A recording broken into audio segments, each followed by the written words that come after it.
Muy, pero muy buenas noches a todos y todas. Mi nombre es Hipólito Yrigoyen, secretario general de Populismo K. Y hoy tenemos a nada más y nada menos que a la compañera, periodista, escritora ella, Sandra Russo. La verdad que es un honor, un orgullo tenerla.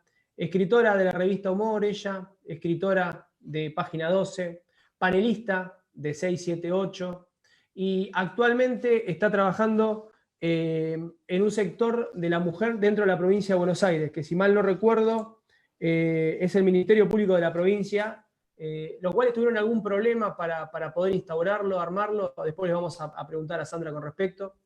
Quería contarles a todos y todas los que nos vienen siguiendo por nuestro canal de Facebook o canal de YouTube de Populismo K, que en el día de hoy queremos hacer el agradecimiento al Ministerio de Desarrollo Social de la Comunidad de la Provincia de Buenos Aires, a raíz del Cuervo Larroque, Florencia y en especial a Juan Marino. Nuestra agrupación por primera vez recibió una cantidad importante de alimentos para poder brindarle a todas esas ollas, comedores que con nuestra agrupación estamos tratando de asistir. Estamos asistiendo a más de 20 ollas en 10 barrios de la ciudad de La Plata.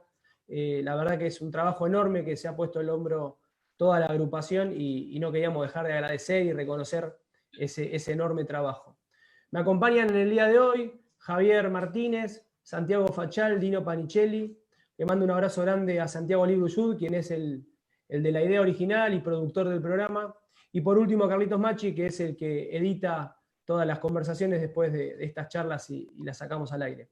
Así que bueno, sin más introducción, me gustaría darte la bienvenida, Sandra. Gracias por estar acá con nosotros. No, gracias por invitarme. ¿Cómo va? Muy bien, la verdad que muy contentos. Quería preguntarte con respecto a cómo fue tu ingreso a esto que yo te denominaba y te decía de que había habido algún conflicto con respecto a la instauración dentro de la provincia de Buenos Aires, o no, o estamos mal informados. No, para nada. Se creó el Ministerio de las Mujeres, tienen distinto nombre, el Ministerio de las Mujeres de Nación, el de la provincia se llama Ministerio de las Mujeres, de Políticas de Género y de Diversidad Sexual.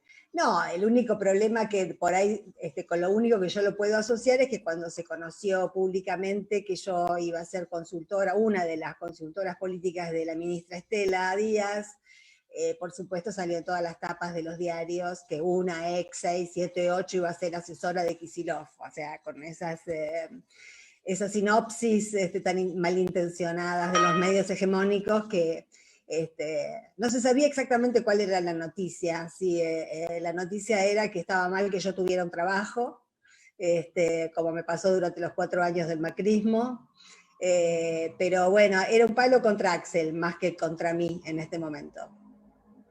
¿Sentiste la persecución en cuanto a lo laboral? Obviamente que nosotros estamos al tanto, ¿no? Pero bueno, fue terrible lo que pasó en esos 4 años. Mira, con 678 fue terrible lo que pasó durante el kirchnerismo también, no fueron los 4 años de Macri. Los 4 años de Macri fuimos absolutamente censurados, convertidos en una lista negra de la que no se habló, no habló nadie, pero ninguno de nosotros podía integrar ningún staff de ningún medio, porque si no levantaba la pauta. Eso mezclado con algunos sectores que integran el frente y que tenían medios de comunicación y que tampoco nos querían cerca. Digamos que en nuestro caso, que es interesante de analizar, ¿no? Más allá de lo que uno opine o no del programa en sí mismo de 678, pero se llevó a cabo una demonización muy fuerte que por lo que yo estoy viendo comienza a replicarse en cualquier medio que no baje la misma línea ahora que Clarín, básicamente, porque uno ve cómo tratan en la calle a los mobileros de C5N y también uno ve C5N y se da cuenta que bueno, hay franjas horarias donde bajan una línea editorial con la que uno puede coincidir, pero hay otras franjas horarias que son, o sea, lisa y llanamente de derecha en muchos ámbitos, ¿no? En muchos rubros, por ejemplo, política internacional. Pero no fue solamente la derecha, también sectores internos hacían fuerza patoteando patoteándonos a nosotros. Con lo cual se dio una cosa de un vacío muy fuerte, y en los 4 años esos de macrismo cada uno laburó de lo que pudo, y de hecho todavía no volvimos a los medios, todavía la estigmatización sigue, no es que cambió el gobierno y nosotros volvimos a trabajar. Yo no tengo mi programa de radio todavía, por ejemplo. Lo tuve durante muchos años y tengo una columna de 7 minutos en Radio Nacional. Estoy muy agradecida y la valoro mucho, pero durante muchos años fui productora general y conductora de mis propios programas. O sea que fui de alguna manera degradada por todo el proceso previo de demonización, ¿no? Es una especie de ajusticiamiento civil el que te hacen. Nosotros creemos, y hemos sido muy, pero muy defensores, nosotros siempre enfatizamos que va más allá de las personas particulares, ¿no? De quienes llevaron a cabo el programa, sino de la idea, del por qué no permitirnos nosotros como sociedad que existiera un programa en el cual se hablara de un montón de cuestiones, pero básicamente de un montón de cosas que estaba haciendo el gobierno por y para el pueblo.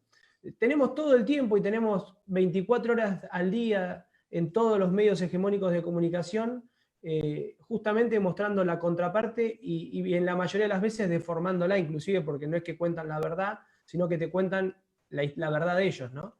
Entonces nosotros no entendíamos cómo podía ser que fuera tan hostigado, tan perseguido al programa propiamente dicho y a sus propios integrantes. Nosotros creemos y reivindicamos absolutamente a todos sus panelistas, a la gente que llevó a cabo 678 y fundamentalmente a la idea que se intentó plasmar con ese programa. Así que desde nuestro lado, desde nuestra militancia, todo el respeto para con ustedes y todo el agradecimiento. Nosotros creemos que hoy debería haber nuevamente un 678. Sí, yo, digamos, si no es un 678, alguna otra cosa debería haber. El problema es que vemos que hay muy poco, ¿no? En los medios convencionales, los que tienen poder de fuego, de penetración. Es todo un tema la comunicación, porque para tener justamente lo que yo decía, para poder tener poder de fuego mediático, tenés que tener medios con grandes capitales, que son los competitivos. Bueno, ahí tenés que tener a alguien con mucha plata que esté dispuesto a dejar hablar a gente que piensa como nosotros, lo cual es un poco difícil de encontrar. Entonces, el tema de la comunicación es un laberinto, la verdad. Así como está, no puede seguir porque, digamos, lo que nosotros llamamos, yo hace 40 años que trabajo, más de 40 años que trabajo en periodismo, en medios. Empecé a los 19 años. Y lo que yo veo que se hace ahora en la tele o en la radio y en la prensa gráfica no tiene absolutamente nada que ver con lo que yo considero que es el periodismo, con lo que aprendí. Yo empecé a trabajar antes de que existiera la carrera de comunicación, pero después la cursé para saber algo más de teoría. Lo mío es un 80% de praxis y, bueno, y de mi formación me fui ocupando yo sola a lo largo del tiempo haciendo varias carreras que no terminé y todo eso, pero teníamos muy claros los contratos con los lectores, digamos, las cosas que vos no podías hacer, lo que era imperdonable, lo que era como un delito del oficio. Por ejemplo, dar como textual algo que el entrevistado no había dicho. Eso, digamos, yo pasé más de 25 años como editora de secciones en Página 12, y era algo que se controlaba, pero como quien reza un Padre Nuestro, digamos. O sea, vos revisabas una nota y te fijabas si lo que estaba, por ejemplo, en un título como textual, era exactamente lo que había dicho el entrevistado.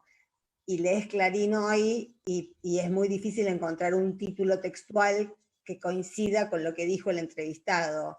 Ese fue el principio de la degeneración de un oficio que hoy yo creo que ya no existe. La verdad que yo creo que lo que se está haciendo en los medios no es periodismo, es otra cosa en los medios concentrados, ¿no? El periodismo por ahí circula más por los medios alternativos, pero bueno, hay algo que mutó, y junto con lo que mutó, que es el capitalismo, mutó también el periodismo, porque terminó siendo una herramienta que a las empresas periodísticas que ganan plata con otros rubros que no son el periodismo, o sea, Clarín gana más plata con los teléfonos, con la conectividad, con todos los negocios paralelos que fue haciendo a lo largo del tiempo, que con la venta del diario, digamos, que Canal 13 no lo ve mucha gente, TN no lo ve mucha gente, los diarios no se venden, quedó Pero eso me como... parece, Sandra, me parece Sí. que su espada y su caballito de batalla, su caballo de Troya, siguen siendo los medios de comunicación, más allá de que la plata gruesa o la plata grande la hagan, como vos justamente decías, a través de la televisión por cable o Pero de no para la hacer telefonía. periodismo. Los medios No, de no, comunicación siguen siendo su ariete para exacto. manipular a la opinión pública, pero no para hacer periodismo. Yo me estoy refiriendo a eso, ¿no? A que los lugares o los espacios donde antes se hacía periodismo fueron convirtiéndose lentamente en lugares desde donde se opera, no donde se hace periodismo. Entonces el oficio que uno hace cambia radicalmente. Yo jamás trabajaría en Clarín, obviamente, ni en nada que se le pareciera. Y es más, me hace acordar a cuando yo era chica, yo fui adolescente en dictadura, y la verdad que cuando empecé periodismo, yo te contaba recién que en realidad mi primer trabajo fueron las revistas contraculturales, que hacíamos nosotros a mano, mimeografiadas, que las vendíamos, éramos muy chicos, estaban los milicos, no había libertad de expresión, no había política, no había militancia política, no había nada. Y después ya en el 79 me integré al Expreso Imaginario, que fue una revista de rock un poco mítica, y bueno, para mí fue como un primer paso interesante, pero por el medio en sí mismo. Los jóvenes de aquel momento, ninguno quería ser periodista, porque el periodismo era muy parecido a lo que es hoy es mucho peor, pero era la revista Somos, la revista Gente, Clarín, Nación, y ningún pibe quería hacer eso, porque eran Neustadt, eran Grondona, eran Hanglin, eran Hellblum, era toda gente de mierda. O sea, no había, ninguno era un referente que uno dijera a los 18 años, uy, yo quiero hacer el laburo que hace este tipo que es tan bárbaro, tan bueno. Y después, bueno, fui rodando y seguí toda mi vida en medios un poco alternativos, la verdad, nunca trabajé en el mainstream. Vimos que tenés tu propio portal, Sandra, ahí estábamos viendo antes Sí, de porque, contactarte. porque se llama déjamelopensar.com.ar, porque yo tengo una intención de trasladar toda mi necesidad de comunicación a ese soporte. Lo que pasa es que no tengo anunciantes. La parte de lo empresarial a mí nunca me salió. Yo laburé en relación de dependencia toda mi vida, en página estuve 30 años casi.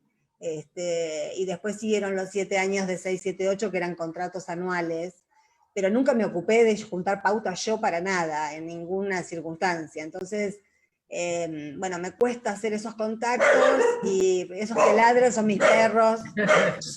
Chicos, me los regaló Milagros Salas, son dos salchichas jujeños. Eso quería que me cuentes. Hay dos libros muy Sí. lindos que has escrito. Uno para Milagro Sala y otro, bueno, no es para ella, sino que nombrás a ella, y el otro de Cristina, los cuales han sido muy vendidos y han sido han tenido muy buena crítica. Sí, el de Milagro lo fue realmente, se llama Hayaya, la Tupac Amaru en construcción, la utopía en construcción. Lo bueno de ese libro, que es de Coligüe, es que fue hecho en el momento de apogeo de la Tupac Amaru. Entonces, yo cuando lo hice no lo sabía lo que se venía, pero no imaginábamos la que se venía, pero lo que fue en su momento un libro de divulgación de algo que estaba medio en secreto en la Argentina, porque cuando yo fui a la Jujuy, creo que la primera vez en el 2009, y la obra ya era inmensa, y la organización ya tenía más de 10 años de vida, y sin embargo en Buenos Aires no se conocía. Yo, la verdad que fui incluso allá pensando que Milagro era una mujer que hacía muchas casas, pero no tenía la menor idea de que ya hacía más de 10 años que se dedicaban a hacer otro tipo de laburos que tenían más que ver con copas de leche y con alimentar, más con las ollas populares de los barrios más marginales de San Salvador. y después llegaron las cooperativas. Entonces ese libro quedó como finalmente un testimonio, un documento de lo que es capaz el pueblo, de lo que es capaz el pueblo más vulnerable del país, porque Jujuy había sido declarada provincia inviable, y la gente que la rodeaba Milagro desde el principio de la organización era la gente más, eran los pibes que tenían antecedentes penales, o sea, los pibes más discriminados de todos, los más negros, y dentro de los más negros, los más discriminados. Y ella los eligió para alimentar a los pibes de los barrios más vulnerables, y esa fue la génesis de la organización. Así que ese libro quedó como un documento de lo que pasó en la Argentina, que fue una... en el momento de apogeo, vos ibas a ese barrio y se te estrujaba el corazón de lo maravilloso de la organización popular, del poder popular, de la construcción del poder popular. Y el de Cristina, bueno, fue copado también porque fue muchos años antes de que ella escribiera sinceramente, entonces había muchas cosas de la vida de ella que yo también desconocía hasta que me las contó. Y también Cristina había sido una persona que había circulado durante un par de décadas en la vida política argentina, pero como siempre hablaba de sus proyectos o de los temas que a ella le interesaban, cuando buscabas en el archivo no había nada, no había, no podías encontrar una nota de biográfica donde ella contara su vida, porque a nadie le había interesado hacerle una nota donde ella contara su vida. Entonces, bueno, ese libro tiene dos registros. Tiene un registro más político, que es donde ella narra cómo vivió el 2008 como un intento de destitución, que yo creo que podríamos ir ya a esta altura asociando algo de lo que ella dice sobre el 2008 con algunas cosas que empezamos a ver ahora, acá, contra el gobierno de Alberto. Y después tiene otra parte que es mucho más humana, mucho más blanda, donde ella habla de todo, de su niñez, de sus muñecas, de su tía, de sus partos, una Cristina que para mí era tan íntima que era insospechable, digamos, que fue como muy gratificante poder hacer esas entrevistas y después escribirlas.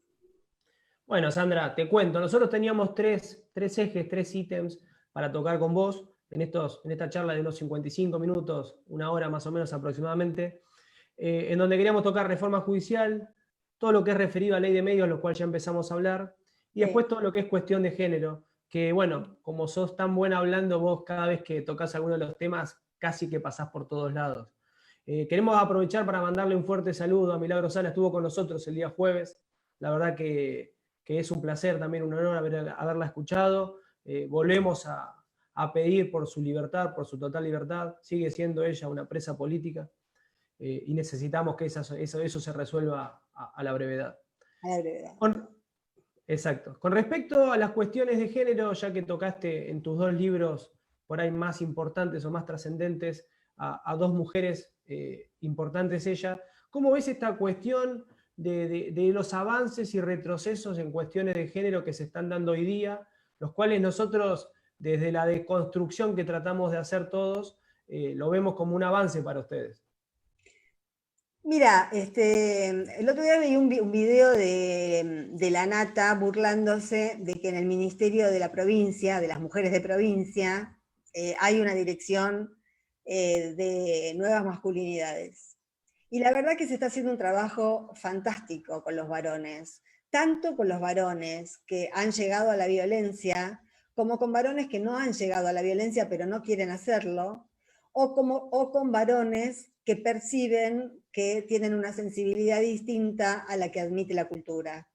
Hay mucho por trabajar en género masculino, porque cuando uno dice género inmediatamente piensa en mujeres, y los géneros por lo menos son dos, hay más, porque hay transgéneros también, pero por lo menos tenemos que pensar que no, cuando hablamos de género no estamos hablando solo de mujeres, estamos hablando de mujeres y también estamos hablando de varones que nos tenemos que encontrar, que nos tenemos que llevar bien.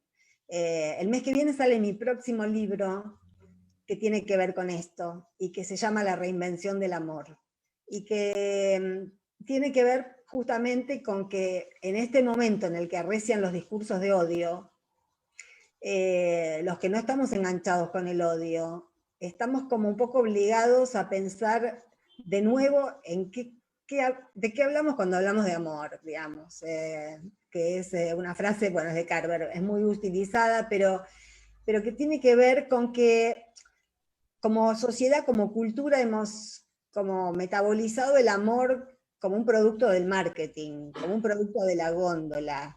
Y eso lo puede uno ver en los Tinder, en las góndolas de los afectos, del sexo, de las distintas opciones. Y eso forma parte también de rasgos del sujeto neoliberal, que es hiperindividualista, hipernarcisista. Y si no salimos de la burbuja del narcisismo, el amor es imposible. Yo creo que estamos en un momento bisagra totalmente clave para repensar estas cuestiones, porque ahí viene el amor también. Yo lo saco del tema del amor romántico, porque creo que el amor romántico va a caer junto con el patriarcado. Creo que el amor romántico y lo que asociamos, cuando alguien te dice que está viviendo una historia tan genial que parece una película, es una frase que todos hemos escuchado alguna vez, un poco te está diciendo que es más rico un guión de cine que la vida misma, ¿no? Y la vida no es como en las películas, porque en las películas hay finales felices, y en la vida uno se las tiene que encontrar con que la película no terminó, y llega el momento en que algunas cosas decaen, se transforman, pasan de etapa, entran en juego otras hormonas, y muchas veces o se cae en la violencia o se cae en el desencanto. Pero a lo que hay que caer es en la realidad. Y es que hay que Es lo revisar más y ver. difícil, ¿no? Claro, es difícil porque nosotros vivimos entre mitos de la cultura de masas. Barthes, que es uno de los que yo considero mis formadores, decía en términos de cultura de masas, ¿qué es un mito? Un mito es un habla que se repite. Este concepto es clave porque lo podés aplicar a la comunicación, lo podés aplicar a un montón de cosas que nosotros creemos solo porque las hemos escuchado muchas veces, pero no porque las hayamos vivenciado o porque sean reales. Entonces, bueno, nada, me parece que la ultraderecha se está reagrupando. Lo que era derecha ahora es ultraderecha. Lo vemos en la calle, con la violencia que existe. Y se Eso es a está nivel mundial, reagrupando. ¿no, Sandra? Eso lo Sí, estamos es global. viendo. Es global. Es una ultraderecha global. Sí, totalmente. Reaparecen el Ku Klux Klan en Estados Unidos, los paramilitares en Colombia, Vox, los franquistas en España, los neonazis en Francia, los neonazis en Alemania. Merkel acaba de prohibir las marchas anticuarentena y está terminantemente prohibido la apología nazi en Alemania, porque vuelven, porque están decididos a volver, porque no ganan más por los votos, porque la gente la puedes engañar una vez. Hicieron el experimento de llegar a las urnas con Bolsonaro, con Macri, con Duque, con Lenin Moreno, con muchos presidentes títeres que preservaban o que quieren preservar la hegemonía de Estados Unidos. Pero la hegemonía de Estados Unidos ya está quebrada. Vivimos en un mundo donde China y Rusia son tan importantes como Estados Unidos, y eso no lo pueden detener.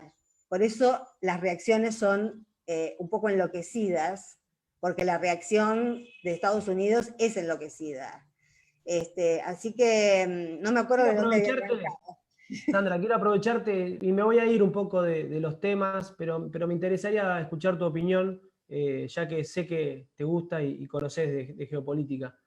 Es increíble el fenómeno que se dio y el contraste, ¿no? En lo que pasó en Chile con Piñera, uno de los presidentes con menor intención de voto, con menor apoyo popular, en plena sacudida de todo el mundo en Chile, tratando de que se hicieran elecciones o que hubiera un referéndum revocatorio o que hubiera algún cambio en la Constitución o algunas cuestiones, y un presidente como Evo Morales que tenía, si uno hubiese hecho una encuesta, de hecho ganó las últimas elecciones, pero si hubiese hecho una encuesta no en cuestiones eleccionarias, sino en cuestiones de quién era para el pueblo boliviano el mejor presidente de su historia seguramente hubiese ganado Morales amplísimamente. Y sin embargo nos encontramos hoy con un presidente destituido o derrocado, como es Evo Morales, y otro presidente que no tenía ningún tipo de apoyo prácticamente de ningún sector, que sigue gobernando, aún hoy con los problemas que tuvo con la pandemia, ¿no? Sí, bueno, uno tiene la embajada de Estados Unidos atrás y el otro la tiene en contra. Es así de sencillo. No hay que buscar, digamos, pasa lo mismo con Lenín Moreno, pasa lo mismo con Duque, pasa lo mismo con Macri, pasó lo mismo con Macri. Chile es un país muy particular porque siempre fue como el gran laboratorio neoliberal de la región, y cuando cayó y fue el estallido justo previo a la pandemia, lo que se caía era el modelo que tenían para mostrar. Y ahora se quedaron sin modelo para mostrar. E intentaron mostrar Colombia, pero cuando uno acerca el foco a Colombia, con lo que se encuentra es con lo que ellos intentan tapar, que es mucha muerte. En el último mes hubo 7 masacres de campesinos o de líderes ambientales. Porque lo que yo te decía hace un rato sobre el amor, tiene que ver también con cosas más profundas que la relación entre un hombre y una mujer, o entre una mujer y una mujer, o lo que quieras. Tiene que ver con el amor por el hábitat, tiene que ver con el amor al planeta, tiene que ver con el amor a los animales, tiene que ver con el amor a estar vivo, y tiene que ver con el buen vivir, que nosotros tenemos de dónde agarrarnos los latinoamericanos, porque vivimos en un continente donde todavía hay muchos pueblos que saben más que nosotros cómo es vivir en armonía con la naturaleza. Y a esos líderes son los que están matando en Colombia. Y a Evo, la prueba más fehaciente de que era un presidente fuerte y querido, es que después de muchos años tuvieron que recurrir a un golpe tradicional, si no le hubiesen dado un golpe blando. Tuvieron que recurrir al viejo esquema de las Fuerzas Armadas, respaldando a la rubia, con la Biblia en la mano, que ese es un condimento global también, sobre todo en esta región, ¿no? Ellos advierten que en Roma están pasando cosas que son contradictorias con el sistema neoliberal, o sea que desde el Vaticano no se apoya el modelo neoliberal, y entonces generaron estas nuevas iglesias financiadas por la CIA, que tienen por destino formatear nuevos sujetos políticos que tomen su mala suerte como una cuestión del destino, pero que desconfíen de la política y no le crean a ningún político, lo cual es obviamente cerrar la puerta para cualquier tipo de cambio. Sandra, con respecto a la ley de medios que supimos tener, que supimos votar y fue defendida en ambas cámaras, que fue una de las leyes que más discusión tuvo y que no pudimos poner en vigencia, porque la realidad es esa, a través de las enormes cantidades de cautelares que puso principalmente el Grupo Clarín, con la Suprema Corte atrás, respaldando y legitimando esos reclamos. ¿Qué crees vos que debería pasar hoy día? Ya tuvimos esa experiencia de no haberla podido llevar a cabo. ¿Crees que habría que volver a plantear una nueva ley de medios ayornada? ¿Cuál No, es el camino para discutirle a esta derecha globalizada, cuasi neonazi, neoliberal, que está hoy en los medios, con la propaganda los 365 días del año, ¿no? bueno, me parece que el camino primero es la reforma judicial. O sea, ya tenemos la experiencia de cómo por no tener el poder, nosotros ganamos elecciones en 2003, en 2007 y en 2011. Pero ese es el poder político. Y el aprendizaje que hicimos es que el poder político es apenas una parte del poder. El poder fáctico siguió intacto. Y no hubo manera de parar los embates de los poderes fácticos, que cada día estaban más locos. De los poderes fácticos forman parte todas las corporaciones. La corporación judicial es una, pero la corporación periodística es otra, la corporación mediática es otra corporación. Entonces, me parece que si antes no se reforma la justicia y no tenemos una Corte Suprema confiable, Podemos sacar todas las leyes que querramos, preciosas, pero va a pasar lo mismo que con la vieja ley de medios. Va a venir cualquier fulano, va a meter una cautelar y todo va a quedar paralizado y nos vamos a frustrar. Así que empezar por el principio es empezar por tener tres poderes, un poder ejecutivo, un poder legislativo y un poder judicial saneados. Ya vemos que esta reforma que se está presentando, que incluso ayer Cristina hizo la salvedad de que tampoco es aquella reforma, es volver a poner, más o menos ordenar la designación de los jueces y ampliar la justicia federal para que no todo caiga en lo que ya sabemos que es residual de Comodoro Pi. Y ya vemos las reacciones que los que estaban ayer puteando van a seguir contra la dictadura, contra el socialismo, el comunismo. A mí me llama mucho la atención que no estén hablando ahora de populismo, que están hablando de comunismo. Eso también es global. Porque no nos quieren hacer propaganda a nosotros, Sandra. Nosotros somos populismo acá. Debe ser por eso, tal vez. No, es que no, ¿sabés qué pasa? Yo tengo una interpretación, y es que en la memoria histórica de la década populista, que fue la década pasada, ellos no tienen ningún elemento para acusarnos de autoritarios, porque no lo somos. Entonces recurren a la memoria histórica, a la vieja memoria histórica del estalinismo, hasta ahí se tienen que ir, para asociarnos a nosotros con eso, con lo que no tenemos nada que ver. Y el verso es que volvió la dictadura acá.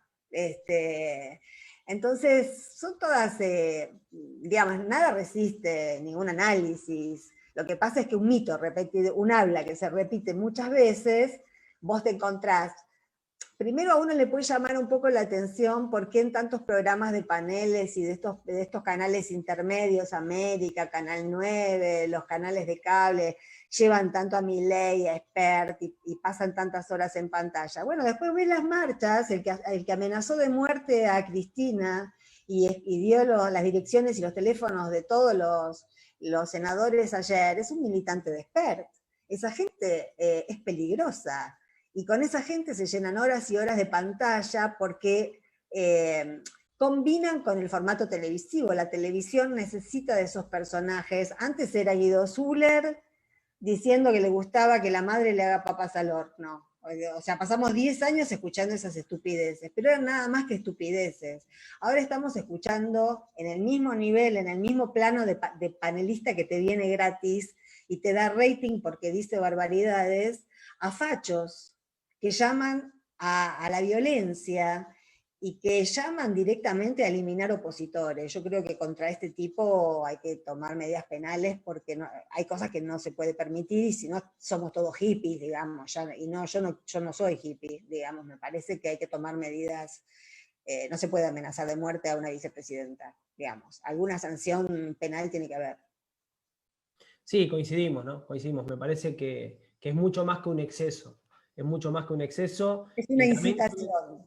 Exacto, sí. Y el hecho de que se permita y que quede como si no hubiese pasado nada, también genera un vacío enorme que creo que debería ser cubierto. Con respecto a la ley, a esta nueva ley que se está planteando, la reforma judicial, ¿qué interpretación haces? Porque Cristina ayer explicaba bien que la reforma que se había querido hacer era aquella del 2013, ¿no? Donde Claro. era mucho más profunda. Esta parecería ser mucho más light, pero no obstante eso, ha logrado tener enorme cantidad de críticas, fundamentalmente fogoneadas desde los medios, ¿no?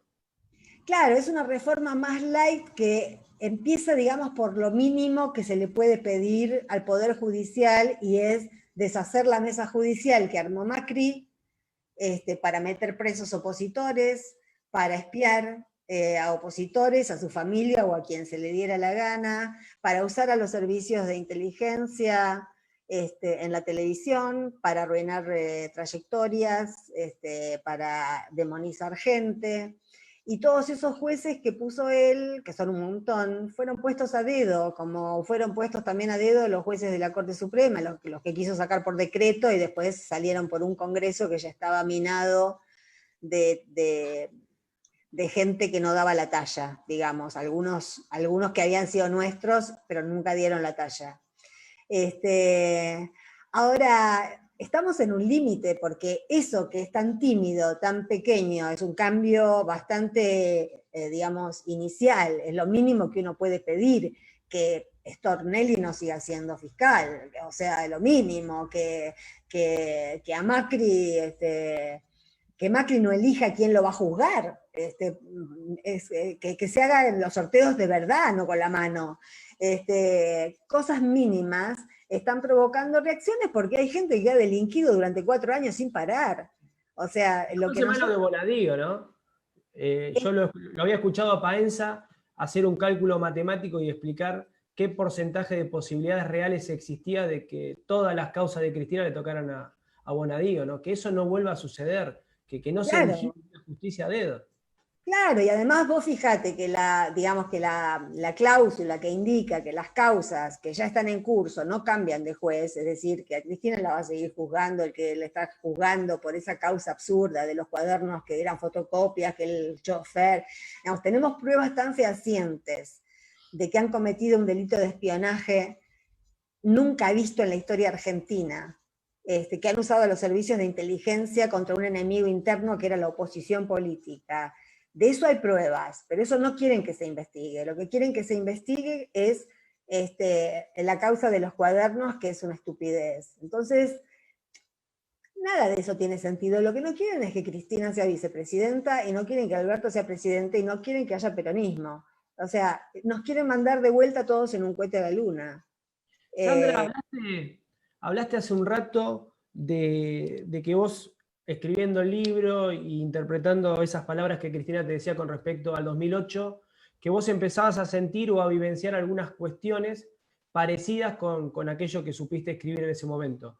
Nosotros también tenemos un pensamiento bastante parecido a eso y creemos que es necesario fortalecer al gobierno del Frente de Todos, fundamentalmente entendiendo que dónde está el enemigo y quién es el enemigo, ¿no? Que claro. no solamente el enemigo está personificado en Macri, Macri simplemente, vos lo nombraste hoy como un títere, cumplió un rol, tuvo 4 años, endeudó a la Argentina, trató de liberar de algunas culpas y responsabilidades a sus amigos, lo cual también no es un dato menor, tema papel prensa y un montón de cuestiones, bueno, el correo que sigue todavía sin poder ser resuelto, no solamente cuestiones familiares y cuestiones de índole propia, sino cuestiones de sus amigos más cercanos de poder. Nosotros creemos y entendemos eso que vos estás diciendo. ¿Qué es lo que vos vivenciás para poder llegar a esa conclusión que vos hablás del 2008 parecido a esto? ¿Del clima destituyente? Sí. Sí, yo creo que están usando la pandemia de una manera criminal, y que la están usando de una manera desesperada, porque en realidad se trató de una asociación ilícita. Si todo siguiera su curso, yo creo que hay muchos que van a terminar presos, pero no porque nosotros no los queremos, sino porque van a saltar las pruebas reales de los delitos que cometieron.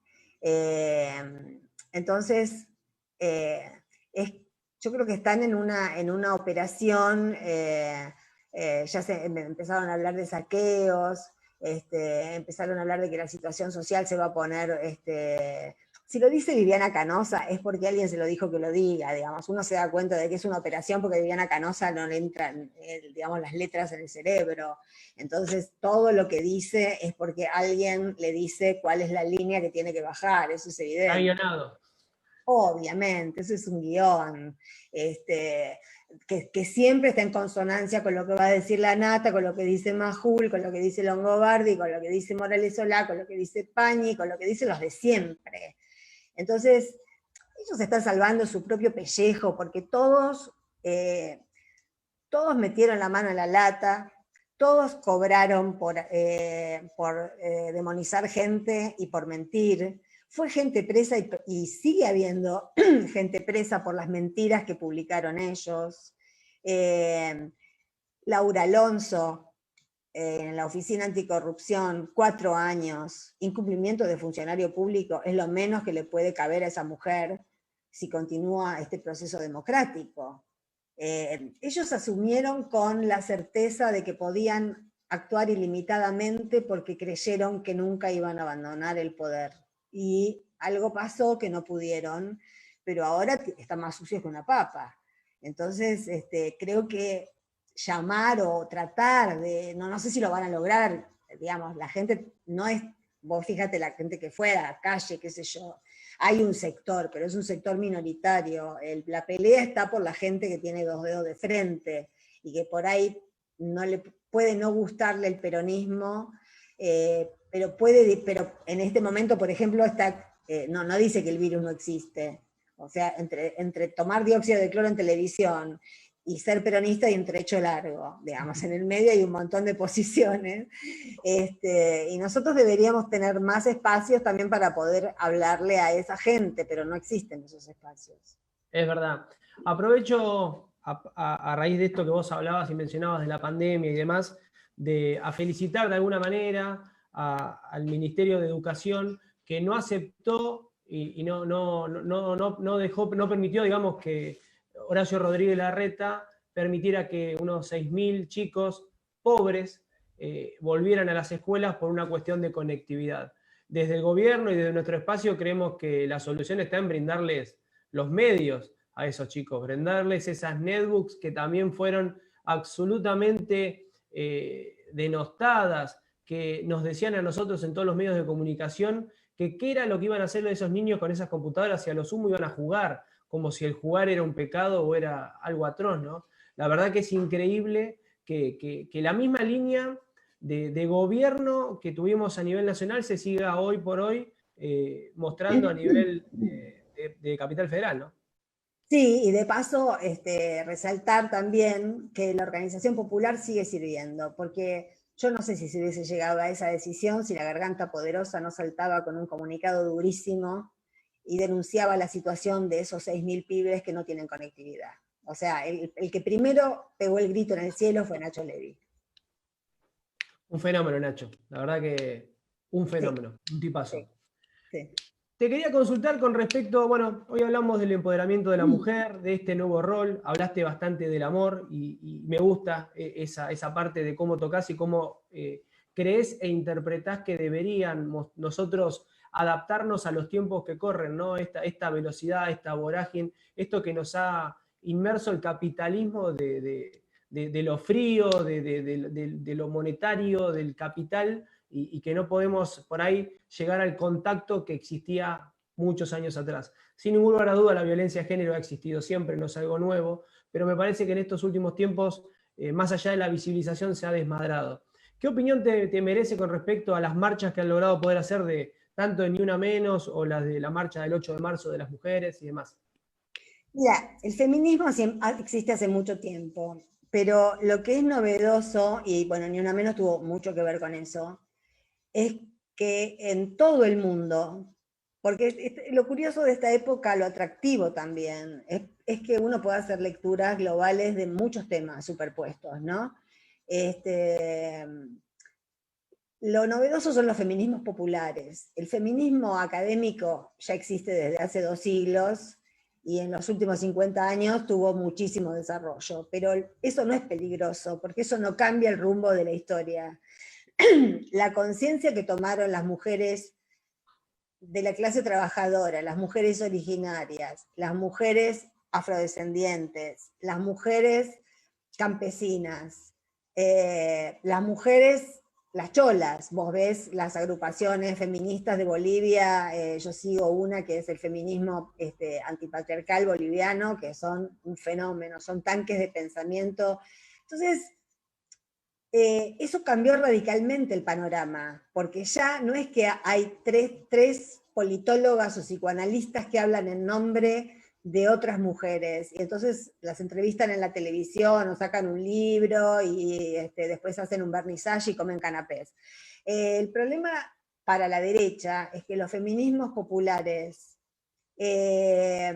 despertaron y desnaturalizaron una cuestión que se entronca con la descolonización, atrás de la que hay otros temas escondidos. Las mujeres fuimos las primeras colonizadas de la historia de la humanidad. La supremacía masculina es la primera supremacía que se conoció en la historia de la humanidad, cuando se produce la primera división sexual del trabajo. Entonces, por eso es tan transversal y por eso muchas veces muchos compañeros que no son ni de derecha, ni macristas, ni son violentos, pero tienen incorporada la normalidad del patriarcado, porque así fuimos criados, y eso nos enseñaron, ¿no? Que si en Es cualquier casi como familia... parte de nuestro ADN, ¿no? Es parte, fuimos criados así.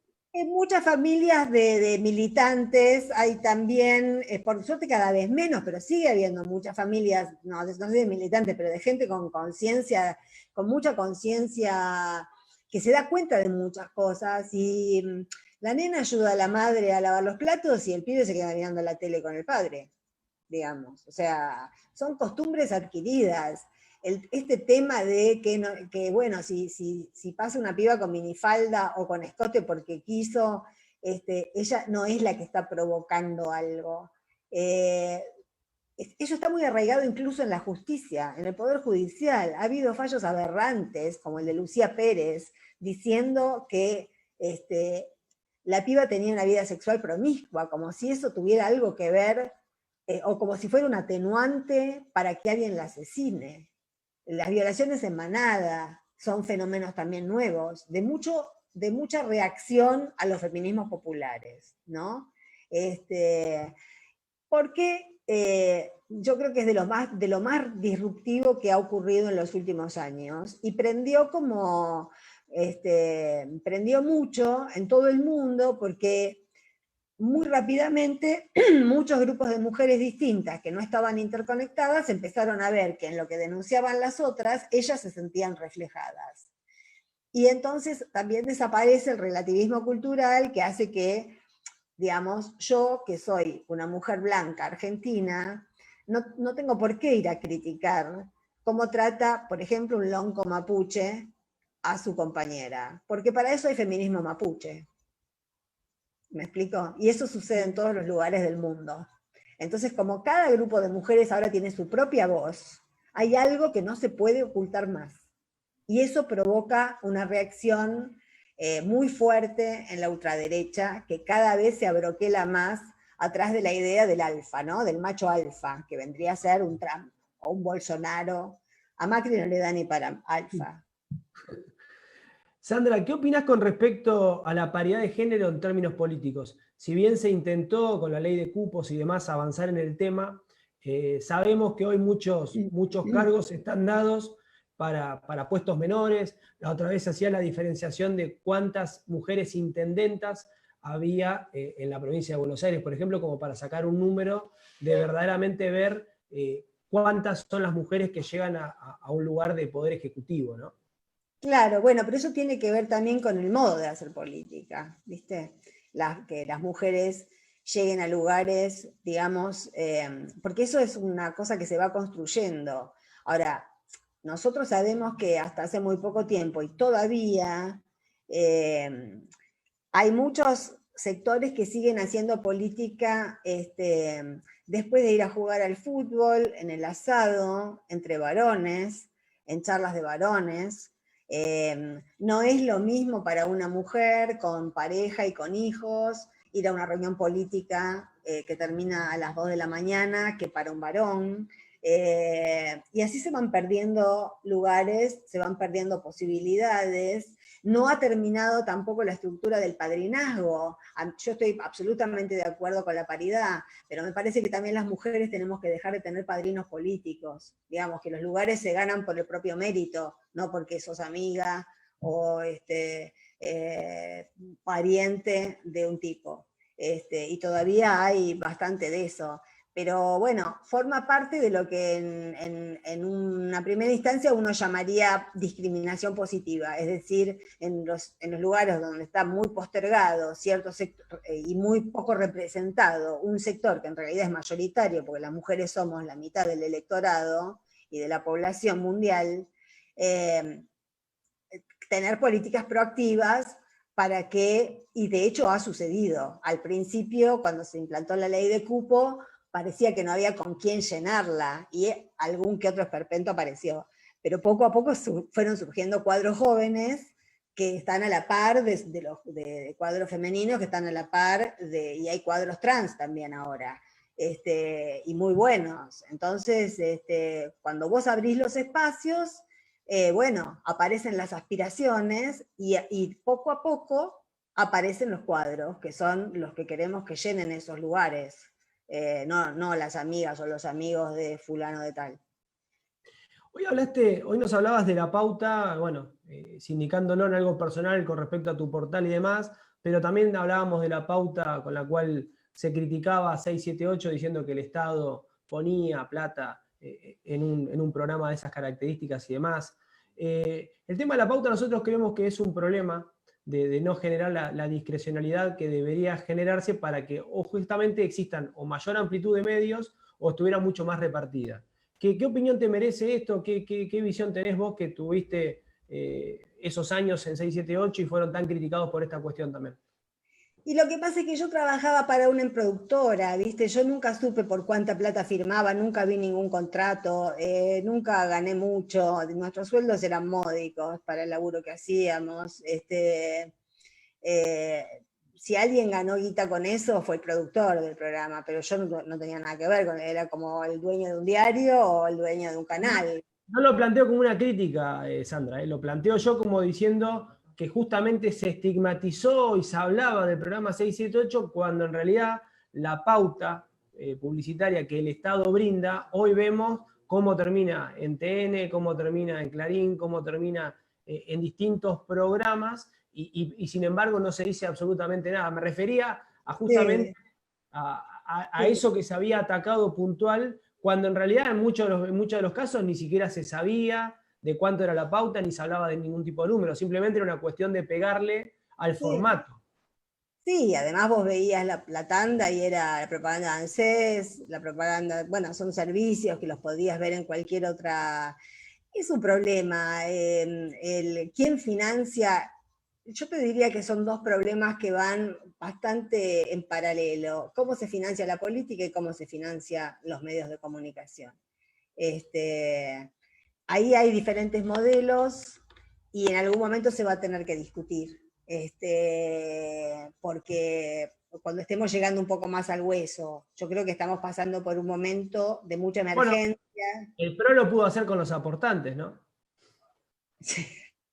Trató Sí, de blanquearlo, digamos, de esa manera con los aportantes. claro. Este, sí, hay modelos, ¿viste? Podemos, Unidas Podemos en España, por ejemplo, hace campañas muy austeras y publica la lista de aportantes. Y hay un límite para aportar también. Y hay discriminación entre lo que puede aportar un particular y lo que puede aportar una persona, digamos, no física, una empresa. Sí, también Este, estaría bueno que ese aportante no estuviera simultáneamente contrayendo deuda con el Banco Nación, como pasó con Vicentín, por ejemplo, ¿no? Que por claro, un lado bueno, pero todo lo que el pasó aportante. digamos, todo lo que pasó en el macrismo es todo un dislate, digamos, o sea, todo eso fue un gran delito. Cuando uno se lo pone a analizar, todo eso fue un gran delito. Estamos pensando en realidad cómo debería ser que hasta ahora no funcionó. Y no va a seguir funcionando porque no deja de ser, digamos, por ejemplo, yo veo de a ratos C5N, es lo único que veo. Eh, Hace 6 años que no veo otros canales de aire, no veo. Pero veo que hay publinotas, lo que se llama publinota, que a mí me parece una estafa, o sea, me parece que es un disparate. Que vos estés en el medio de un programa y que de repente te digan, ahora vamos a ver cómo el intendente de no sé dónde inauguró la salita de no sé dónde. Si vale la pena, le haces una nota, pero porque el tipo te pague un poco de plata, que vos incorpores eso dentro del contenido de un programa, a mí, la verdad, no es mi escuela. Digamos, me Sí, parece está que claro, está uno claro. no arma el contenido de un programa de acuerdo a quién puso la plata. Sí tiene que ver con gente por ahí afín, con gente que tira para el mismo lado, con gente que quiere apoyar un proyecto, eso es otra cosa, pero que te condicionen los contenidos de tu programa te dejan de dar ganas de hacer periodismo eso, porque en realidad es una venta de tu contenido, la publinota. Ahora, vos fijate, Sandra, también cómo se logró la demonización de ciertos modelos o ciertos programas, como pasó, por ejemplo, con Fútbol para Todos, que sin ningún lugar a dudas se hizo toda esa demonización para que terminara en los anteriores dueños, digamos, transmitiendo y ganando cifras siderales, porque en definitiva se nos había propuesto que se iban a hacer jardines de infantes y demás, cosas que nunca ocurrieron. Pero más allá de eso, vos fíjate lo que después nos cuesta volver a plantear las cosas como estaban o volver a retrotraerlas, ¿no? Que es lo que nos pasa todo el tiempo. Sí, por eso Alberto muchas veces habla de que algunas cosas tienen que cambiar para que no vuelvan a pasar, para que nadie las vuelva a deshacer, pero para eso hace falta una reforma constitucional, digamos. O sea, Bueno, es uno de los temas que nosotros casi ¿viste? siempre abordamos y creemos que es absolutamente necesaria. Por lo Sí, menos generar la discusión entre todos y todas, que sea una constitución hecha por el pueblo y para el pueblo. Me parece que es necesario tener esa discusión y estamos en tiempo de poder tener una sana discusión. sí, pero para eso hace falta todavía generar muchos espacios donde esos conceptos puedan ser entendidos y compartidos por gente que por ahí es gente de buena fe, pero que escucha, pero que ha dejado de ser pueblo y se ha convertido en audiencia. Si vos escuchás por costumbre todos los días a Leuco, bueno, te va a convencer, digamos, o sea, no hay otra manera de hacerlo.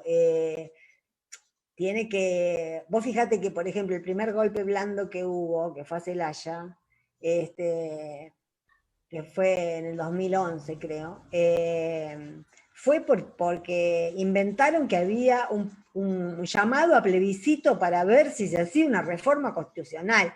Esta gente está, digamos, América Latina la han agarrado hace 200 años las élites que fueron traspasando el poder de generación en generación y a medida que iban pasando los años se fueron transmutando de las élites oligárquicas en esto que es ahora el capitalismo financiero de tipos que por ahí tienen la tierra pero la arriendan a compañías transnacionales.